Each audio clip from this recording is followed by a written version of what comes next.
Okay. Yes, please. Thanks. I'm not confused about Panama. We had conversations. I felt there were strong first steps. We have expectations we made clear in those conversations. I respect very much that Panama has a process. They're a democratically elected government. They have rules. They have laws. They're going to follow their process, but our expectations remain the same. In particular on that, I would just say that the United States has a treaty obligation to protect the Panama Canal if it comes under attack. That treaty obligation would have to be enforced by the armed forces of the United States, particularly the U.S. Navy. I find it absurd that we would have to pay fees to transit a zone that we are obligated to protect in a time of conflict. Those are our expectations. They were clear. They were clearly understood in those conversations. But I respect very much the fact that Panama has a process of laws and procedures that they need to follow as it relates to the Panamanian Canal authorities.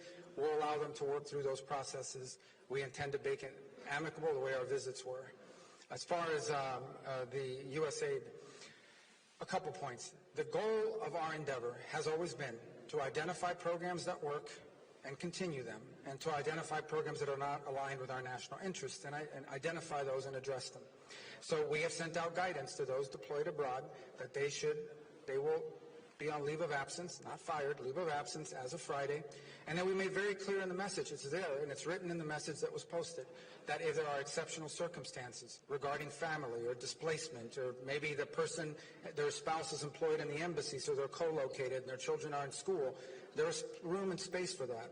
We also made clear in the guidance that there would be specially designated programs that would not be a part of that order. And we are working through the process of identifying them now, what those specially designated programs are, and we will continue to work through the process of finding them. The third point I would make is that people were given 30 days that we would help bring them home if they so desire during that 30-day period. And at the same time, the expectation, as I said, that if they have a special condition or something's going on, we didn't list them all, but we're willing to listen to those. We're not trying to be disruptive to people's personal lives. We're not being punitive here. But this is the only way we've been able to get cooperation from USAID. I had preferred not to do it this way.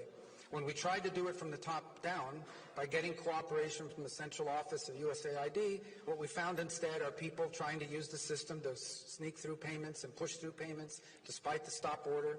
We found people that were uncooperative in terms of giving us information and access, all very consistent with some of the things we experienced while we were in Congress. And so we've had to do this other route instead. But we are going to do foreign aid. The United States will be providing foreign aid, but it is going to be foreign aid that makes sense and is aligned with our national interest. And I know the last question wasn't for me, but I want